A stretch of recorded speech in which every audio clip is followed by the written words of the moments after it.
హిందూ ధర్మంపై అవమానకర వ్యాఖ్యలు చేసిన ప్రకాష్ రాజ్పై సుమోటోగా కేసు నమోదు చేయాలి. బీజేపీ సీనియర్ నేత విష్ణువర్ధన్ రెడ్డి డిమాండ్. దర్యాప్తు జరిపి కఠిన చర్యలు తీసుకోవాలని వినతి. ప్రశ్న రావణ్పై ఉపా చట్టం నమోదు చేయడాన్ని ఖండించిన సిపిఐ జాతీయ కార్యదర్శి రామకృష్ణ. సీఎం చంద్రబాబు నాయుడు జోక్యం చేసుకుని ఈ చట్టాన్ని ఉపసంహరించాలని సూచన.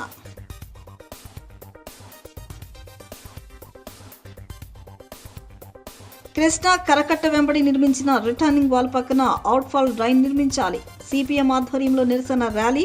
కూటమి ప్రభుత్వం పేదలకు నమ్మక ద్రోహం చేసిందని పార్టీ నేత బాబురావు ధ్వజం.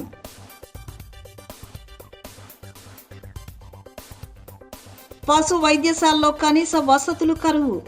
సెల్ ఫోన్ లైట్ల వెలుగులోనే మూగజీవాలకు చికిత్సలు. పశు వైద్య సేవలను మెరుగుపరచాలని పశు పోషకుల డిమాండ్.